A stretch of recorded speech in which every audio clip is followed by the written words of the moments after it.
Hi everyone, welcome to another brain hack. You're going to see I have phase 1 exercise options behind me. What I'm going to do is I want to begin this process by first of all reminding people on YouTube, if you subscribe to my channel, it is free. Also, it's not going to ping you with a bunch of stuff. Subscribing just means when you go on YouTube and you look for me, I'm going to be really easy to find. All it does is say when I do a search, I want this person in my top search criteria if they have something that meets this. So I subscribe to several people, and there's only one or two where I choose to hit that bell notification icon. And when you hit that bell notification icon, what that does is then that's what sends out the notification. That's what tells YouTube, I want you to ping my phone or my email and let me know when this person's live or when they upload something new. So if you don't want that, subscribing isn't going to do that. Subscribing is just going to make me easy to find. I don't want to get into the brain hack. And I picked this brain hack for a reason. I have several clients that I work with in private sessions that are phase 4 or higher. So they are people that are have been in the program for a while. They've mastered their brain function enough that they don't really trigger anymore. And yet this last couple weeks, I have had several people who are in advanced levels of practice tell me, I feel like I'm reverting, like I'm not doing as well as I was. What's wrong? Am I doing my practices wrong? And you're not. So your brain is going to react to two things right now. One, we had another couple earthquakes, right? We've had so many earthquakes lately. We're having them on a regular basis. And this is unsettling for the body. This is an immediate response of threat because the earth is shaking, right? This is a thing we're powerless over. A lot of people say, well, you got to learn how to manage your fears, but you can't manage the earth shaking. If the earth is shaking, the earth is shaking, right?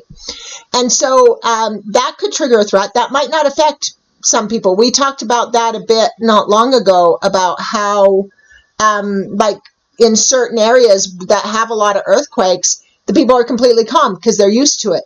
So this is where we want to talk about that primal brain. The primal brain, what are its triggers? It has to have its tribe and its familiar environment. So change triggers it.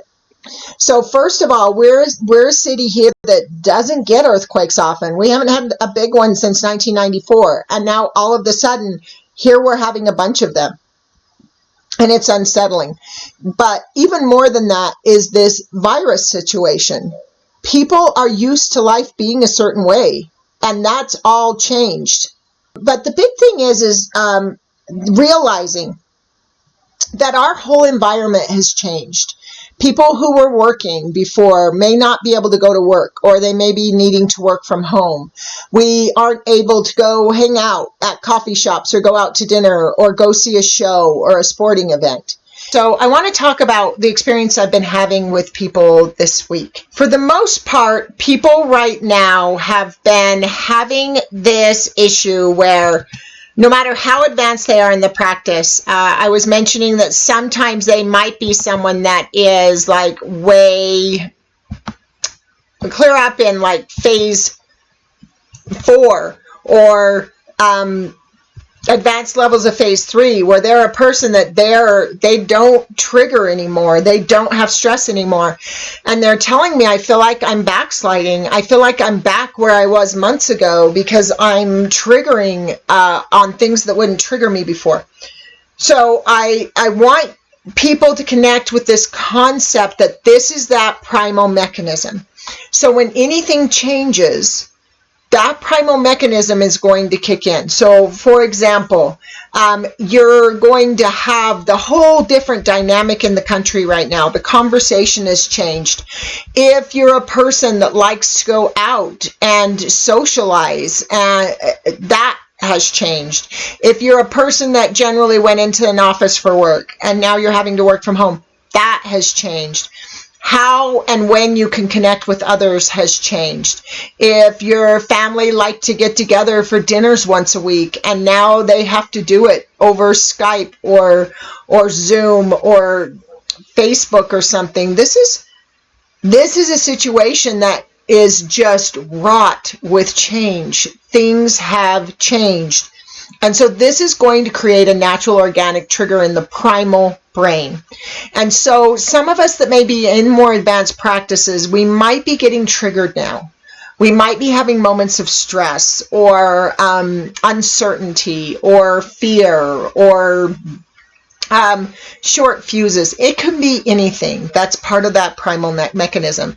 So I thought this was a good time for the very first brain hack we ever put out. And so that brain hack, I want to read it again, is brain hack number 1.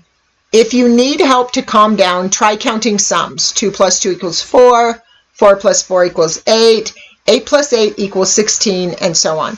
This is a very basic phase 1 condition, and this is what I want to go through tonight. This is a phase 1 practice, and what I want to go through tonight is kind of revisit stress relievers, because so many of us feel like we're behind or doing something wrong or it should be different, because we're experiencing this moment where things are not what they were, and the brain is going to experience that. The brain is going to feel that. And if it's primal still, it is going to perceive it as a threat. And so it's natural that we need to return to some early practices.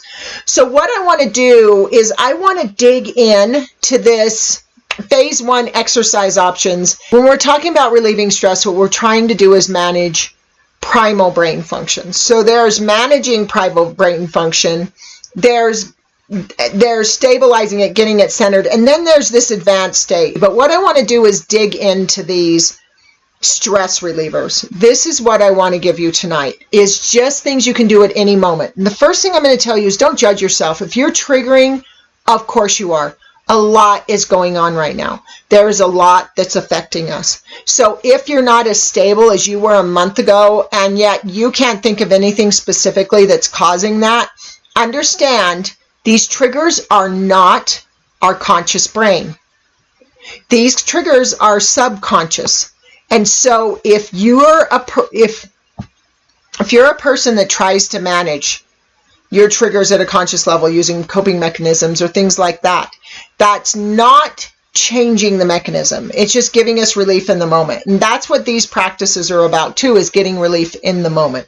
So what I want to do is, I'm just going to move this over so that I can see this well. And what I'm going to do is I'm just going to go through and review these phase 1 exercises that are all options for relieving stress.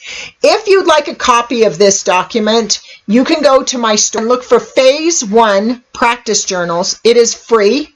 You can download this list as well as some journal pages and practice sheets for the program. Another option is my Introduction to Brain Chemistry course is free. You don't even have to sign in. You can just go to my website, go to Education in the main menu, then to Courses. That course is free, and it'll teach you all about this and how to use these logs.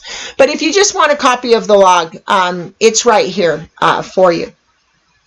So let's talk about different stress relief. And so the first one that's on this list is going to be lying on the floor. The very first thing I'm going to tell everyone is don't judge yourself if you're triggering. Again, you don't control it. It's an unconscious mechanism in the brain. And this is just really tonight about relieving stress. Now, I tell people never stop with phase 1, do a phase 2 practice, but tonight I'm only going to review phase 1. I'll dig into some phase 2 practices next week or in the next couple weeks. But you can find those on the website as well. They're all part of that course.